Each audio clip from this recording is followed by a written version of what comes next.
Hi, good morning, folks. Today is May 9th, 2025, and this is Coffee with Community Services, Alta California Regional Center's weekly service provider meeting. Thank you so much for joining us today. Excuse me, my name is John Decker, the Director of Community Services.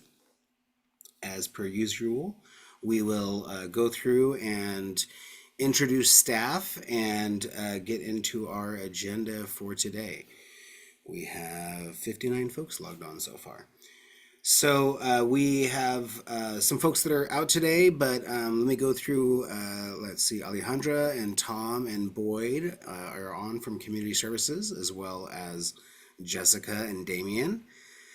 We have Michael Mercado on, as well as our lead, Jason from Community Services. We have Ethan and Yvette and Christine on as well as Carly and Jaslyn and Virginia and Brandy. And we have Dana from Client Services, one of our managers who has joined us. Good morning. And additionally, we have Beverly and our manager Helen and our emergency coordinator Hubert that are on as well from Community Services Department. Additionally, we have Rhonda who's joining us shortly and then heading to a housing meeting with the Roseville Housing Authority, I believe. And then we also have from my list Marty on and Jordan. I don't believe we have a staff introduction today, but we do have our manager Jordan on, and then also I see from Community Services Christy and my assistant Zach. For our agenda for today, we have a few things we want to go over. So we are going to give a rate reform update, and we are going to discuss the new rate alignment memo, directive that was given out by the Department of Developmental Services. Zeb Gill has joined us and will be doing a presentation about Quick Solve Plus. We are announcing that we are going to be canceling our May 23rd meeting. We are going to give some updates that we gave yesterday at the Provider Advisory Committee. We have, if we have time, well, we're definitely going to talk about some upcoming advocacy opportunities. There's a webinar coming up on May 14th. There's a rally coming up on May 22nd in relation to Medicaid. And so want to encourage that. And I don't know if the May revision of the budget is going to come out during this meeting, but we'll talk a little bit about where we're at in the budget process as well. If there's time, I want to have a little bit of a discussion about supplemental staffing and kind of some and how that relates to rate reform as well. So we'll see if we have time for that one. All right. We got 81 folks on ready for you, Michael Mercado, with our Deaf Culture 101 and our sign of the week.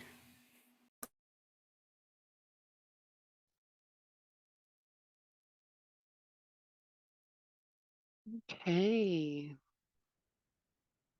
All right. Can everybody see me okay? Excellent. Okay. So for this week's sign of the week, we have Mother's Day coming up. So it's going to be Happy Mother's Day. Are we ready? We'll start with happy. Both hands like this on your chest. Mother's right here. And day. I know it was a little fast. We'll do it a little faster now. Happy Mother's Day.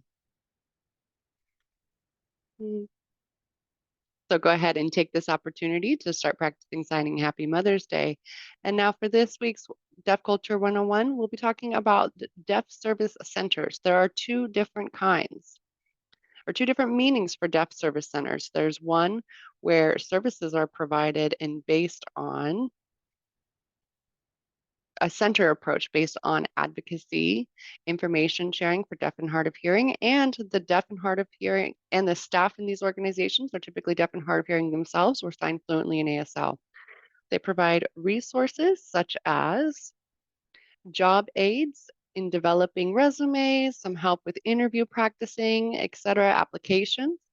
They also do provide counseling. So if any deaf or hard of hearing person wants access to counseling and they prefer a counselor who can sign rather than having a hearing person with an interpreter, we do specifically have counselors that do communicate in sign language that we can hook them up with. And then there are workshops and trainings that are provided. There are interpreter referrals. So suppose the deaf or hard of hearing person doesn't know how to set up interpreting services with a business or an organization. They can contact these service centers for a reference or referral to interpreting agencies that they can then provide to those businesses or organizations in order to get them linked up with an interpreter. There's also legal advocacy. Often, deaf and hard of hearing people will get a letter from the court or any legal document where they look at it and it's not quite understandable. So they go to these service centers to sit down with somebody who can then translate that document into sign language, making that information accessible for them. So that's what that assistance is for. Um, Furthermore, there are social activities and events. There's different fundraisers or deaf and hard of hearing gatherings that support the socialization for those who want to communicate in ASL. For example, a deaf-centered resource here that we have in California, there's one that's called DACARA. That's the Deaf Advocacy Referral Agency, DACARA. They're based in the Bay Area. They offer advocacy, job assistance, community education, interpreting referrals, etc. Then we have NorCal, Services for the Deaf and Hard of Hearing. They are based in Sacramento. They offer communication support, uh, job development assistance, and counseling. So those are the two primary deaf service centers here in California, but there are several different organizations available as well where deaf and hard of hearing folks can go if they need help. Maybe there are parents who have deaf children, they don't quite know what to do. They can also go to these deaf service centers for assistance.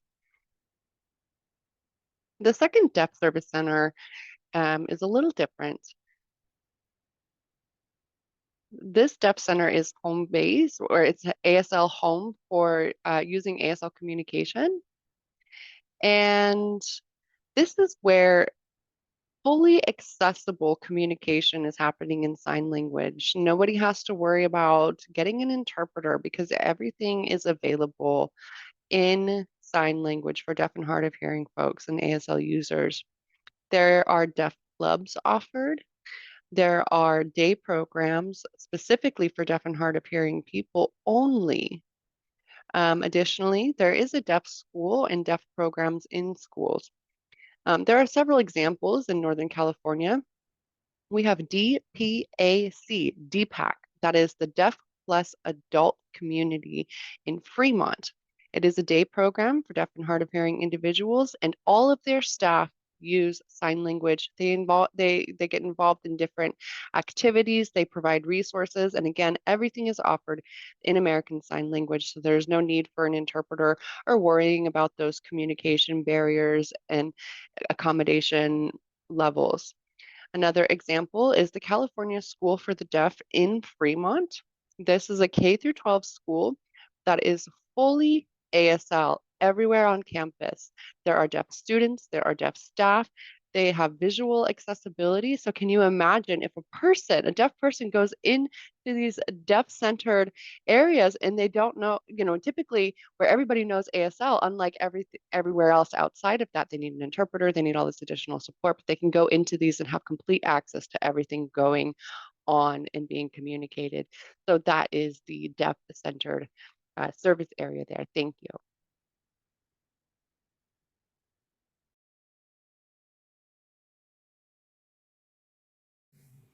Excellent. Thank you as always for putting the information in the chat as well. All right.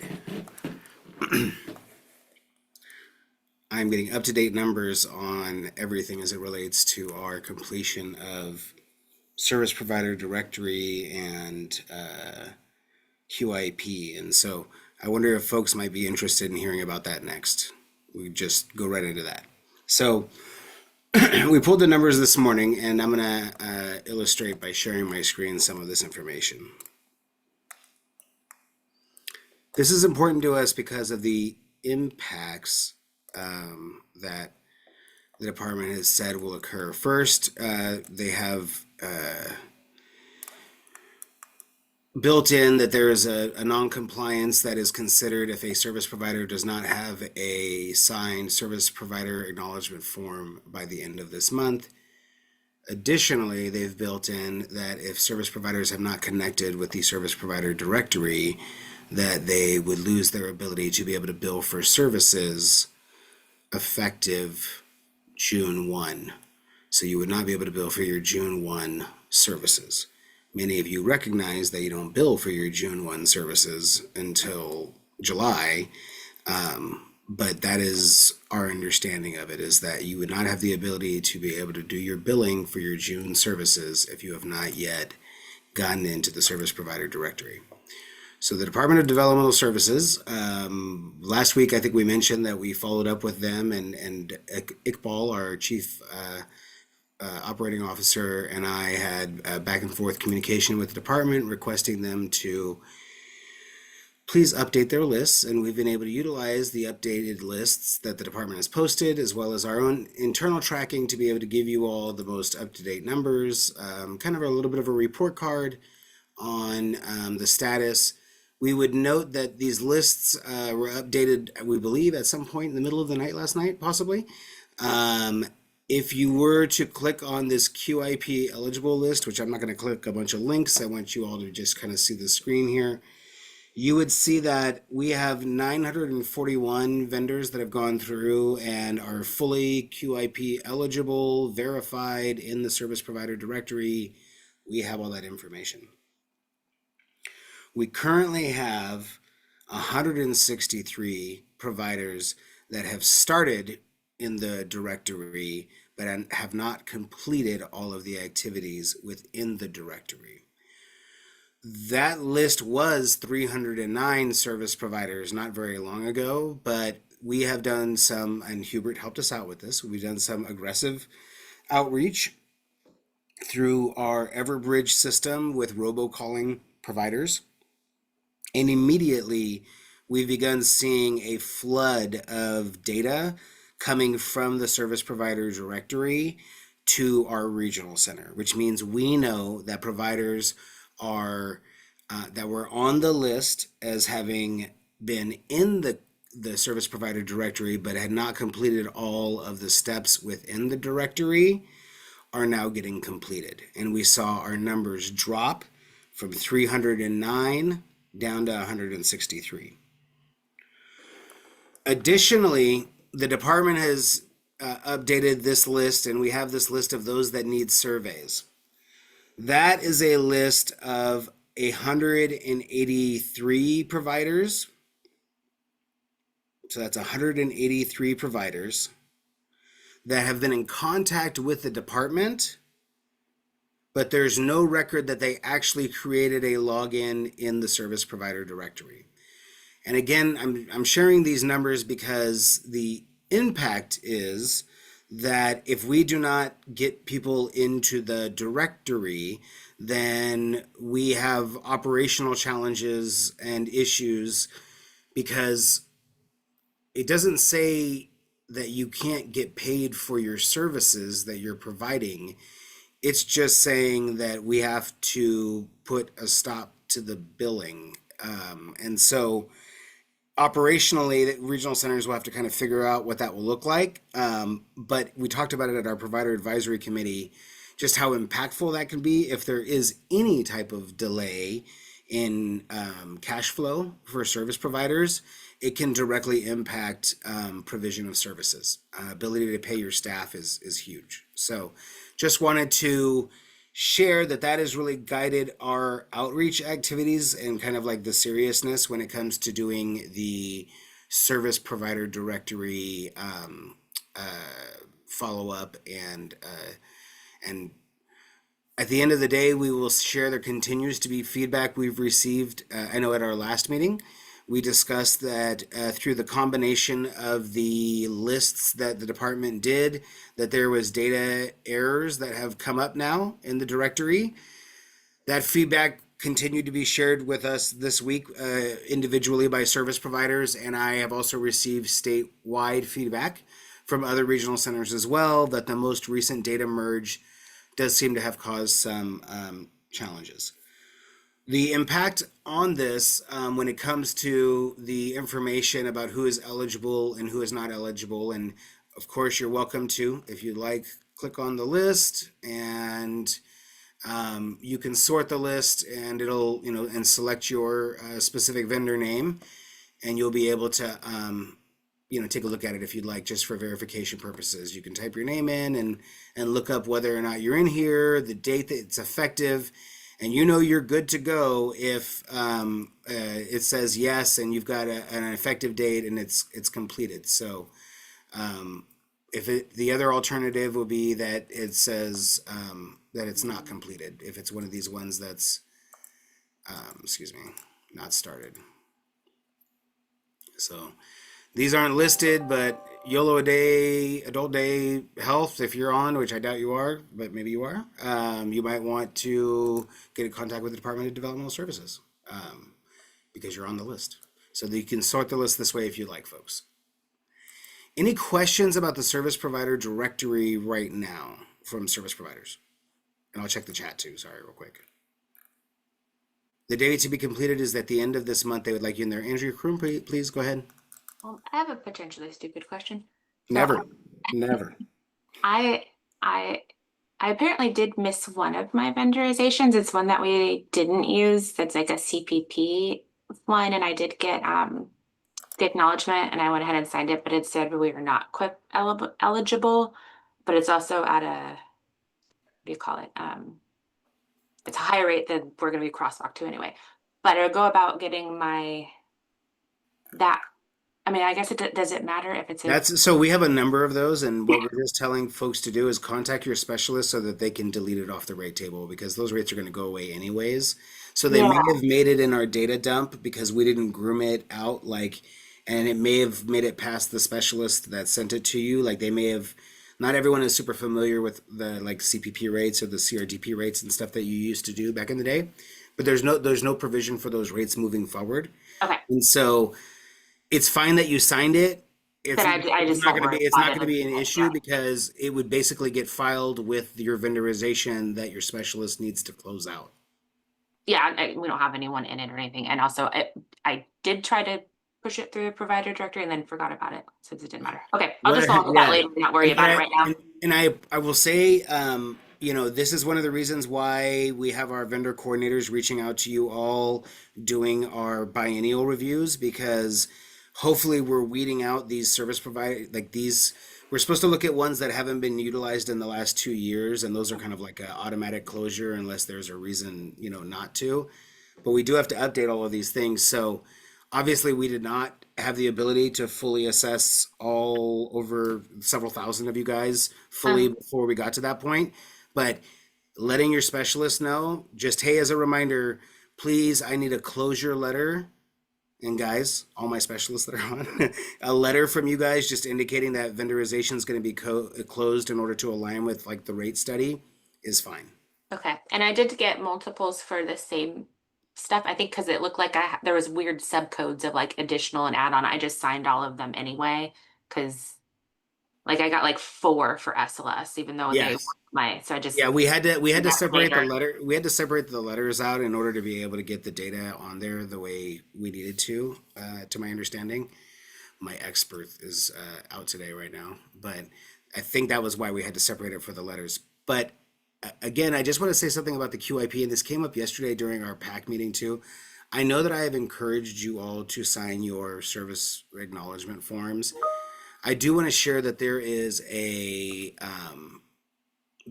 some guidance that the department gave us, which in essence said, if you don't have the updated QIP information, please move forward and process the forms. And I know I just shared with you that the department just updated the data, but this is the first update that we've received of your QIP data. So for example, Jordan just rocked out a bunch of letters without the updated QIP information because we don't know whenever the department is going to get it. So for right now, if you believe you did everything for the QIP, you can look at it right now on the website and just know in your heart that we will give you an updated letter as soon as we can. Make sure you're in contact with people if there's an issue with your letter. But I would also just encourage you to think about maybe signing that letter because that is the accurate information that the regional center had about your QIP on the date that that letter was generated. I want to see if anyone has any questions about that because I don't think I explained it very well at the PAC meeting yesterday. We want accurate letters.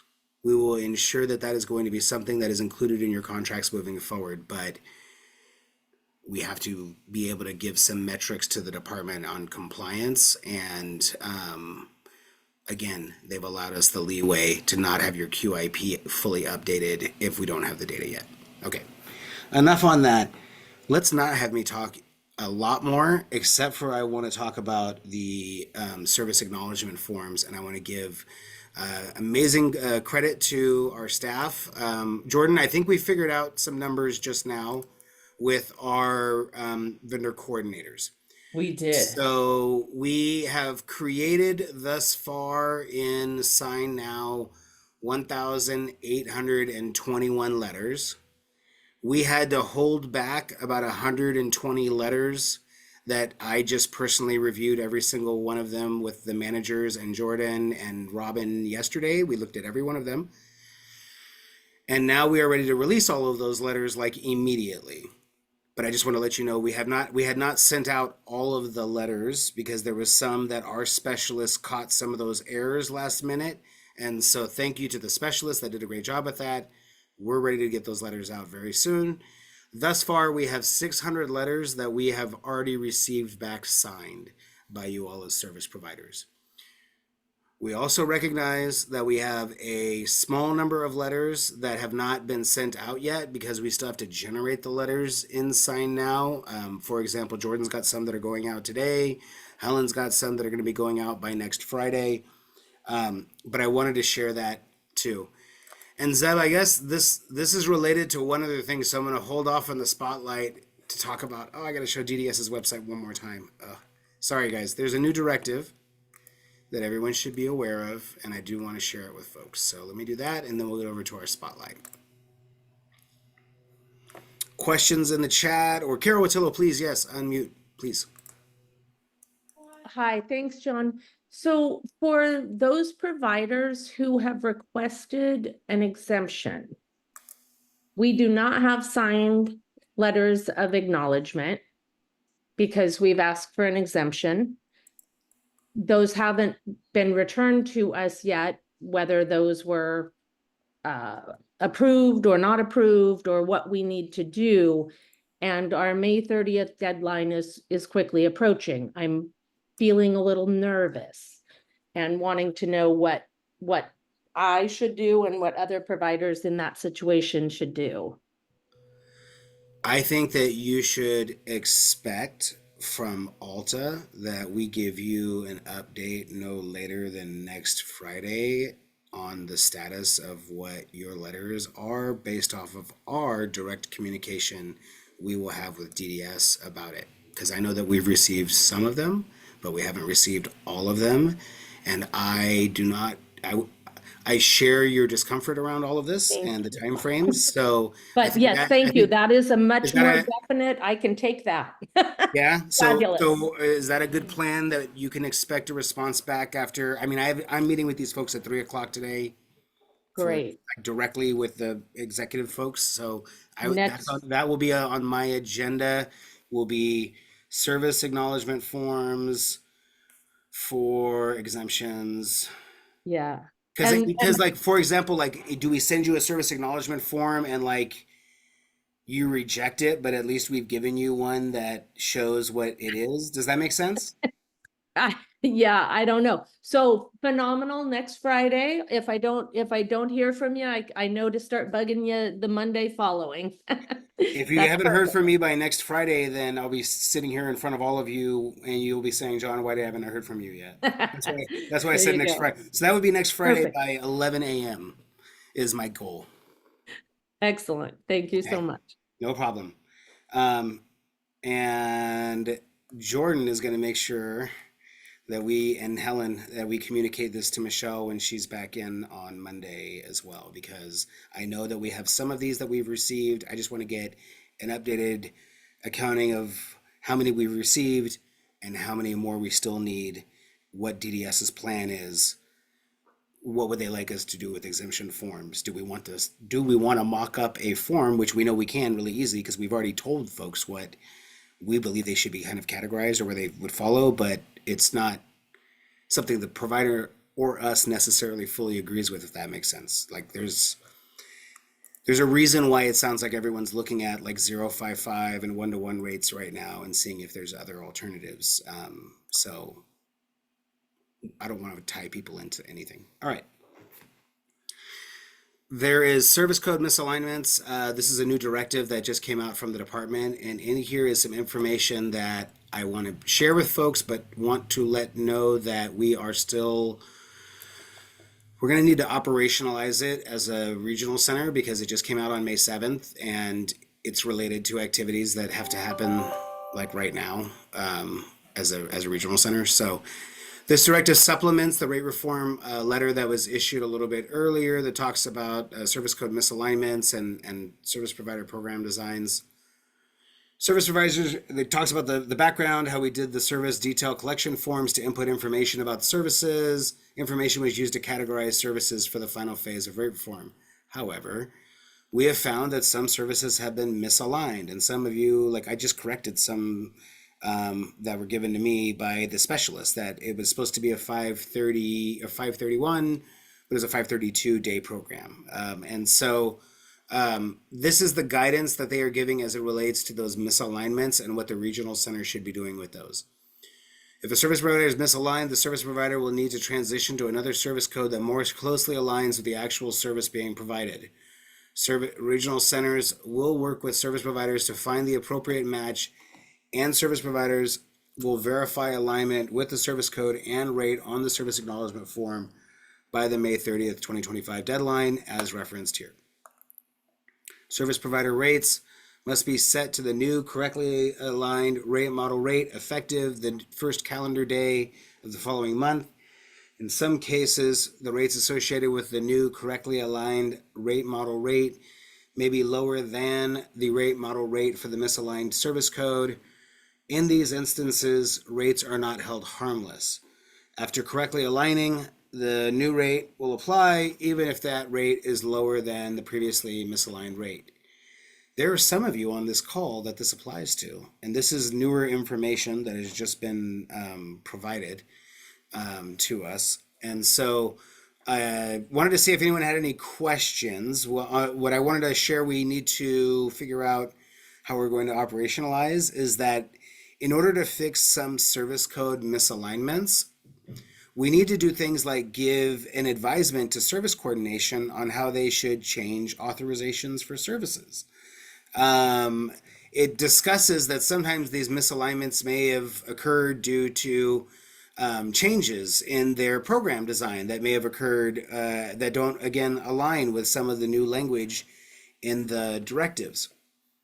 So we as a regional center need time in order to make some of those changes, and also we have rollover going on shortly here. We do have client services managers on that are familiar with the activities that go along with rollover, and this is a number of providers that have in some cases some complex changes that would need to be made to authorizations.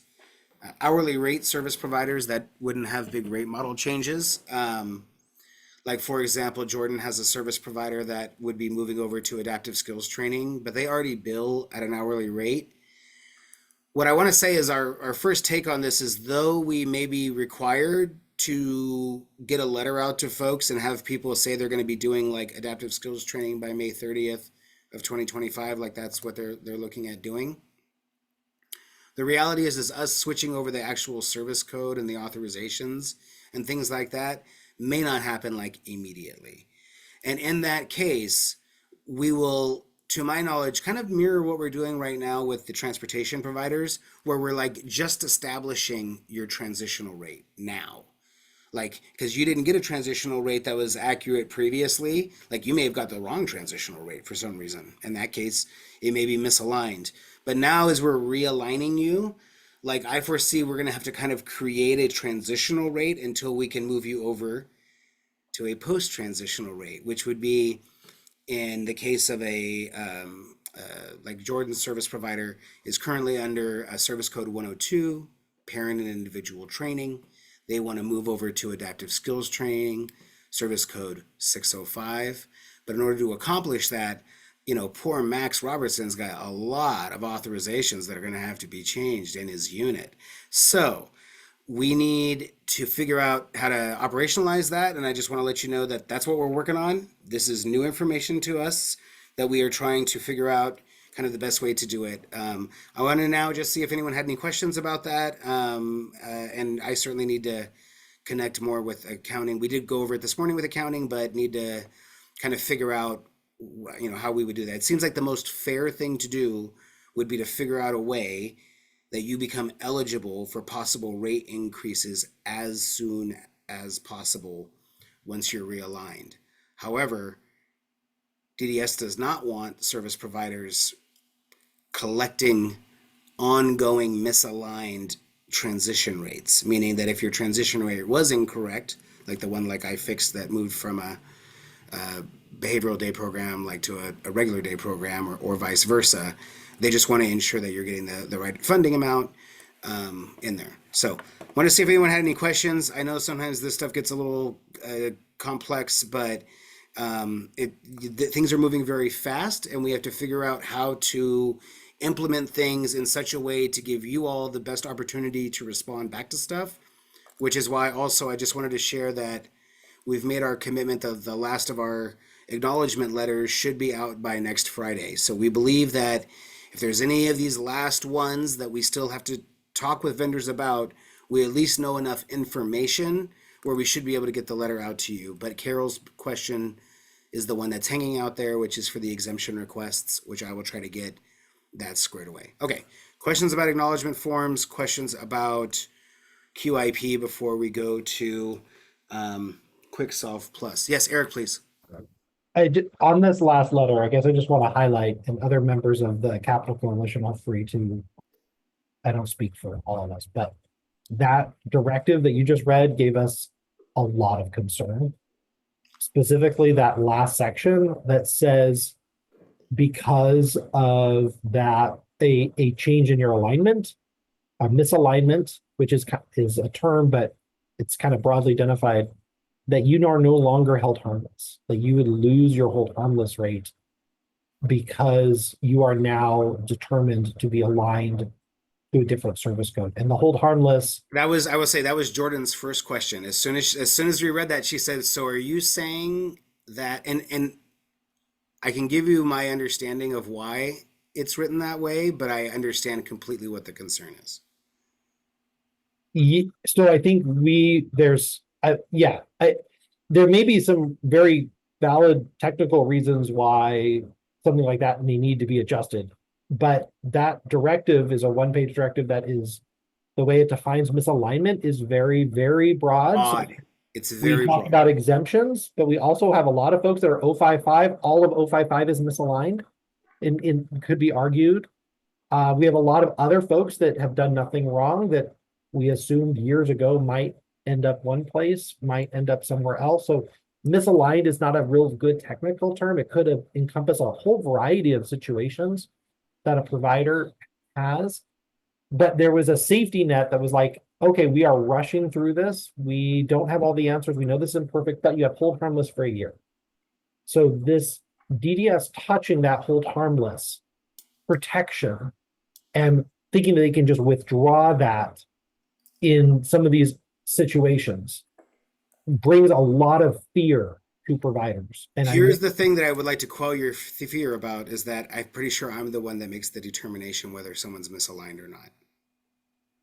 And I may choose to determine that some are misaligned and some we need more information about before we make that determination, and things need to stay the way they are. I think so. Does that make sense? Sure, and that may give some folks some comfort, but separate from the misalignment question is the authority to remove your hold harmless provision as a provider, which I don't understand why that needs to be there.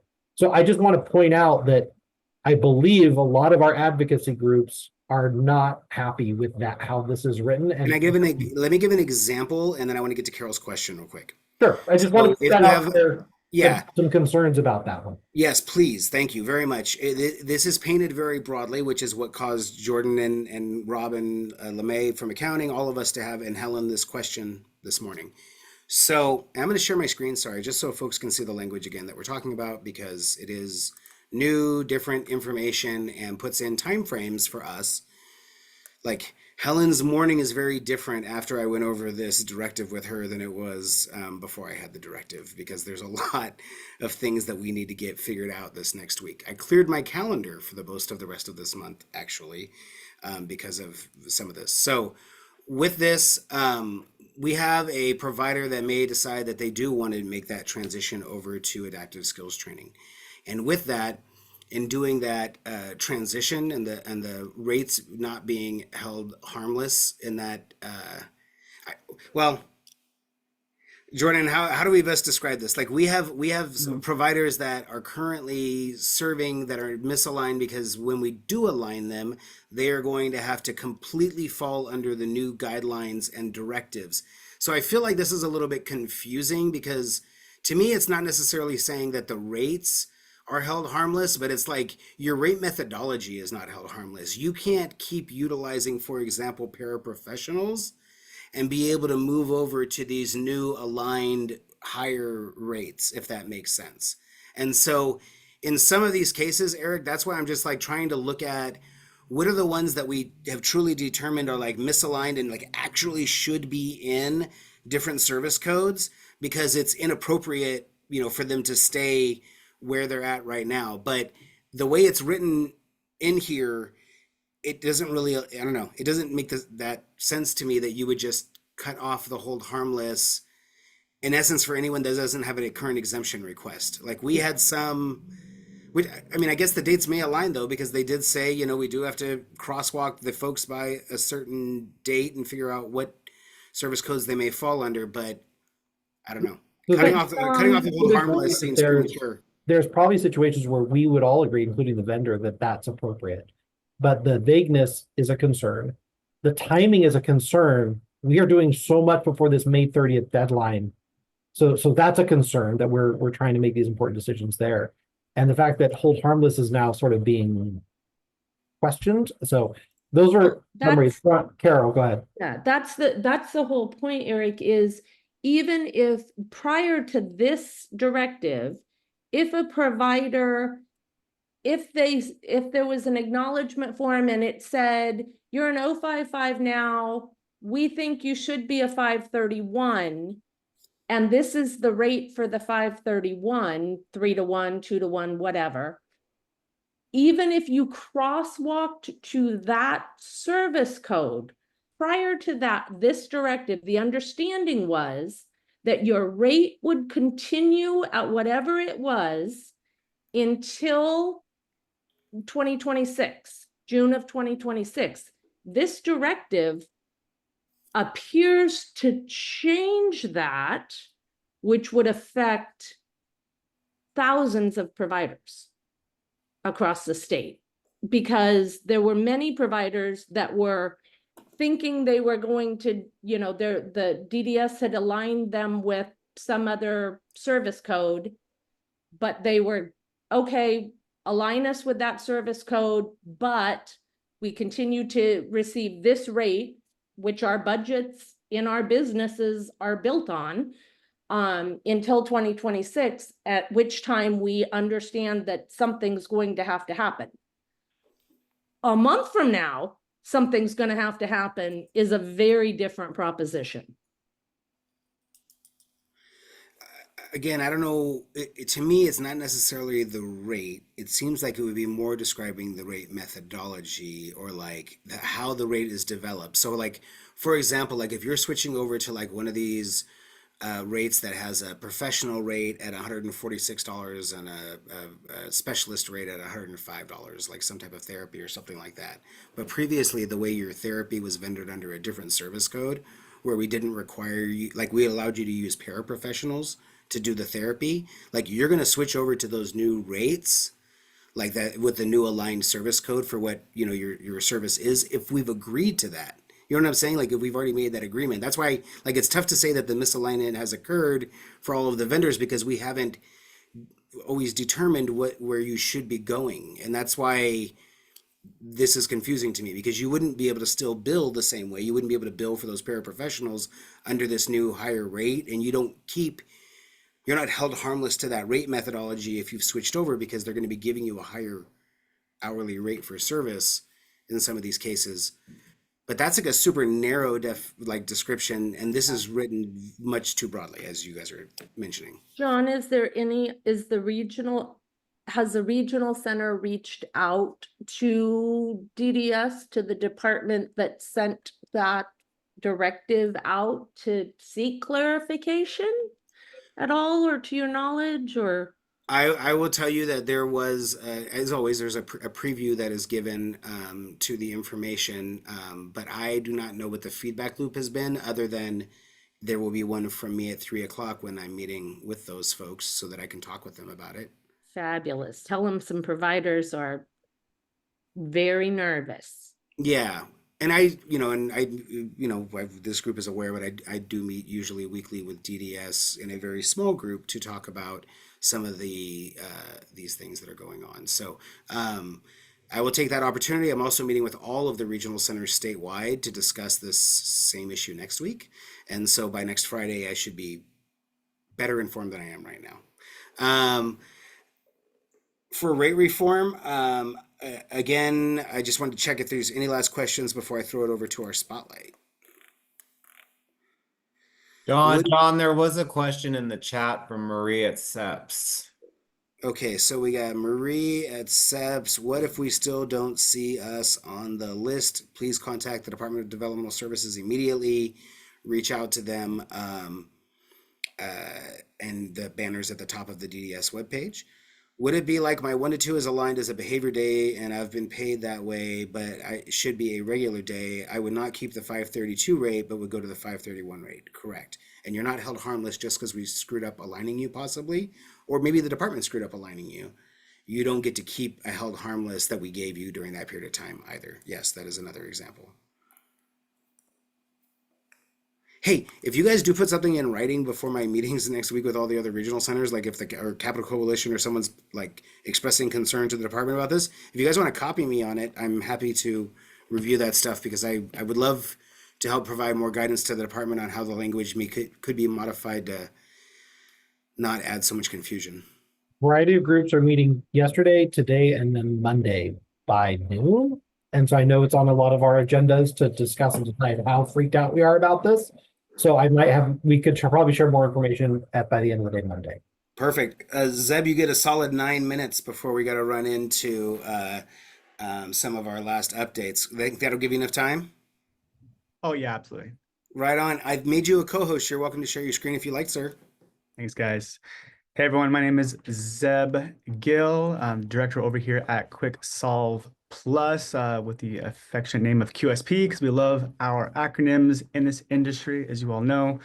I do want to thank John and Jason for allowing me to come on and just share an additional tool that may or may not help with rate reform, but honestly, I think it will because of some of the dynamics involved in that. And so QSP is a HCBS-based software for California specifically, and we really are targeting providers like yourself. So I'm just going to, for a few minutes here, just kind of share a little bit about our program, just highlight a couple features in my short time, and really just give you an awareness of tools that are out there for providers.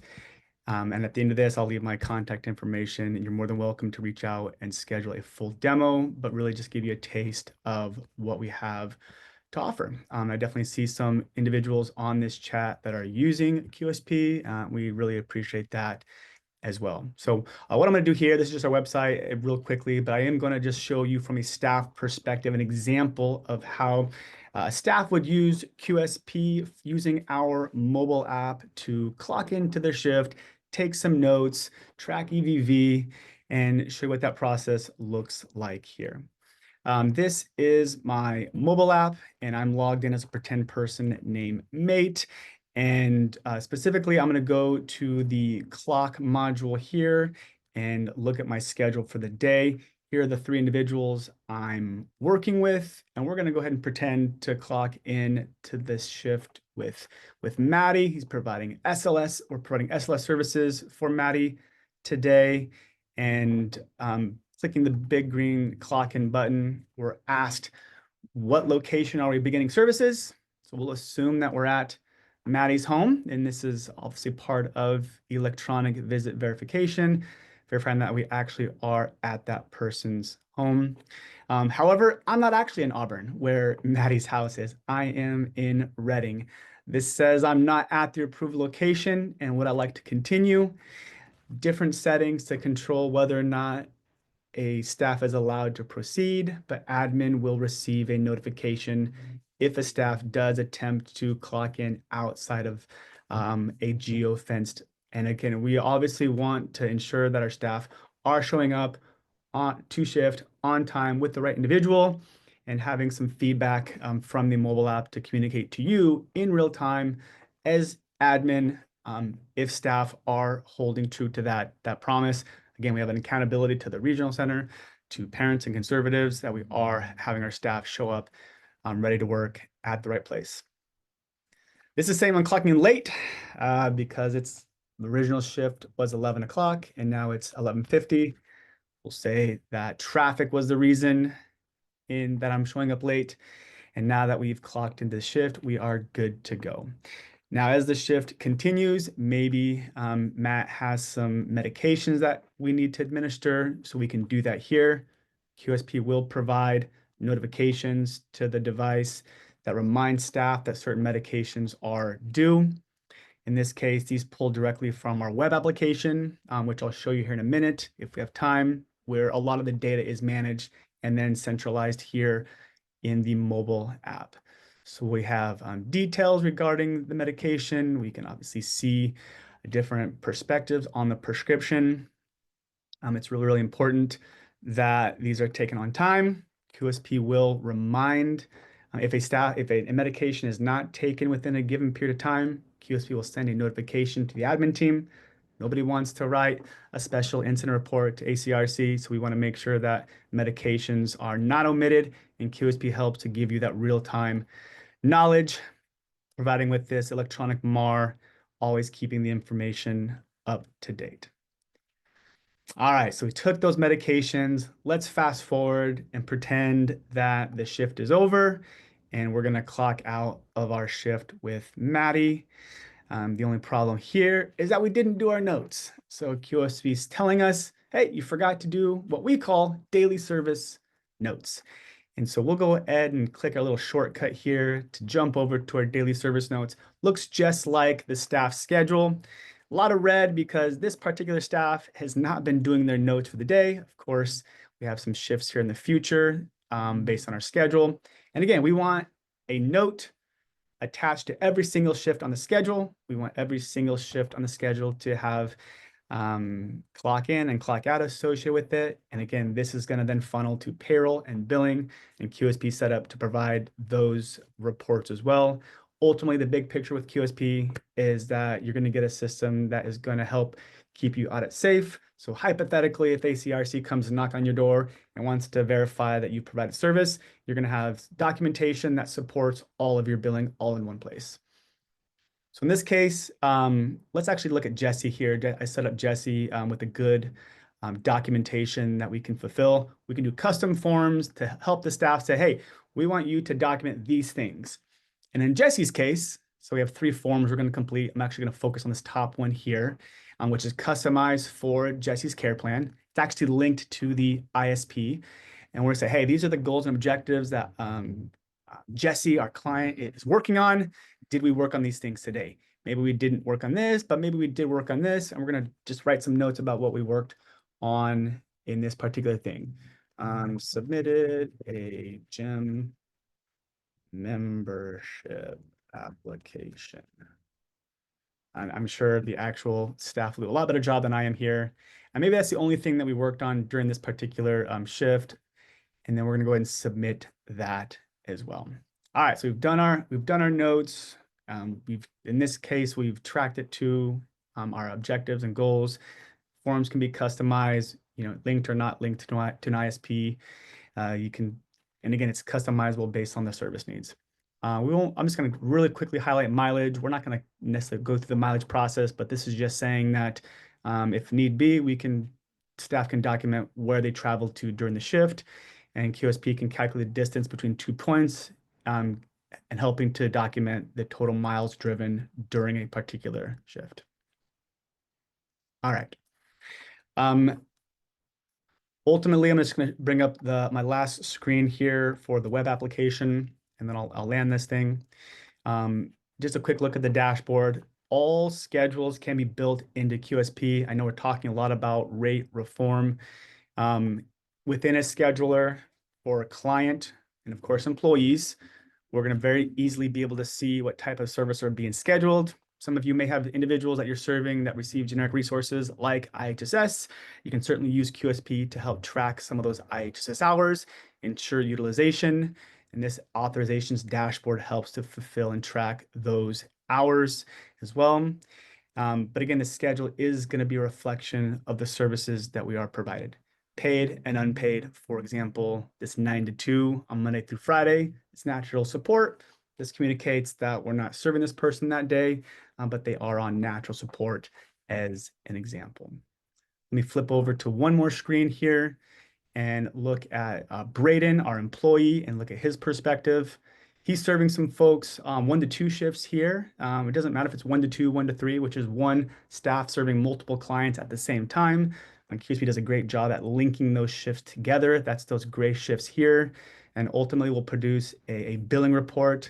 Let me just drag it up to my screen here. We call it the variable billing report, where you can see a breakdown of 1 to 1, 1 to 2, 1 to 3, 1 to 4, and really get a great perspective at how those linked shifts are calculating per client linked to them as well. QSP does, again, provide those payroll billing and timesheets reports to help you track your data, all pulling directly from the schedule. I'm going to put my contact information in the chat for if anyone who's interested in follow-up. I would love it. But I do want to thank John and Jason again for the time here today and just give you a little bit of brief snapshot on some of the things that QSP does really, really well. Ultimately, whether you're putting an ISP into QSP, tracking staff, training and employment documentation, QSP is meant to centralize a lot of the workflow and make it seamless and centralized. Thank you. This is your opportunity, folks. If you want to give any endorsement in the chat, I know that some of you are logged in that utilize QSP. I certainly don't. Met Zeb multiple times over the years, and Zeb, I appreciate how you kind of summarized there at the end the key takeaways for folks about what the platform can do. I just want to see if anyone had any questions, because I do have time. I built in time for that, and then I have a couple questions if folks don't. Okay, so it looks like your platform is really well integrated into what we call our ILS services, or independent living services, or supported living services as well. It looks like it's also something that could be used for residential care too, possibly, right? The way you've got kind of some of the things set up, is that correct?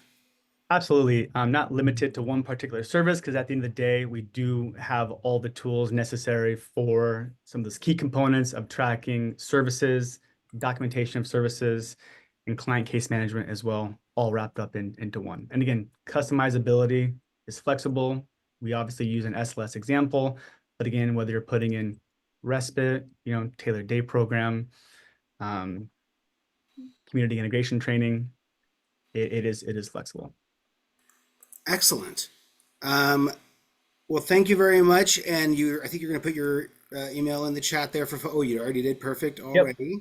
100%. Just an And there is a question: do the meds get ported into a MAR, or how could you show that printout? Like, would you be able to? Can it be something that can go into a medication administration record, possibly? Yep, absolutely. All the medications as they're tracked electronically will export to an an Excel file, and that Excel file will document, the medication, the date, the time, who administered it, and at what time. And again, this is going to be a great tool for when you need to show the med history. So yes, I don't have a mock-up for you at this time, BJ, but yeah. Okay, so two things real quickly. I want to touch on the last comment that's in there, which is, I think we will invite you back to go over some of your HR functions, if you would not mind, because there was some feedback that came out during our provider advisory committee meeting yesterday about being able to source and find things that we can utilize to help technology to be able to support not only the client services aspect of things that you're talking about, but organizing things in such a way to ensure accurate billing and overall kind of organizational monitoring for businesses, but also things that also align with regional centers and like our billing kind of expectations. So I was thinking about that a lot after our provider advisory committee meeting, because it certainly addresses such a large issue that our specialists run into, which is providers saying that they're having cash flow issues with their businesses and how that could impact them possibly having to stop services. So Zeb, if you wouldn't mind, if we could invite you back for more of that stuff maybe in the future. And then I wanted to see if anyone had any comment about that before I share my screen about the Medicaid rallies coming up, etc. All right. To come back. Thanks, John. Right on. I appreciate it. And there's a couple things coming up here that I want to promote. And I don't know if anyone's got anything that they can put in the chat about the May 22nd Medicaid rally, if there's a flyer that the Capital Coalition has or something else like that. But there is a webinar that's going on, and I will copy the link location and I will drop it into the chat for folks that might want to register for this. But that's coming up. And then on May 22nd, Garrett Broadbent announced it at PAC yesterday. I believe it begins at 11:30 p.m. on the west steps of the Capitol. Can someone else verify that? May 22nd, west steps of the Capitol. It's And the flyers in there. chat. Flyer is in there. It's in the chat. I'd love for someone that's not me to give a plug for participation from our service providers and our clients, if someone would like to. It is 11:30 to 1. There will be speakers, there will be water, there will be hopefully a crowd to advocate for keeping the promise. Be there, be square. Be there or be square. Thank you so much for dropping that in the chat. Take a moment if you can to download it in the chat before we close out of the meeting. Appreciate all of this was a very good discussion today and very helpful to me. I'm getting emails concurrently from the other regional centers about the SC Service Code Misalignment Directive while we're talking about it live here. So appreciate all of your feedback as service providers, and more to come next week. Again, we are looking at canceling on the 23rd of May, that holiday weekend. So, all right, thank you very much. Next week, we'll likely be talking about the May revision to the California budget. Bye, folks.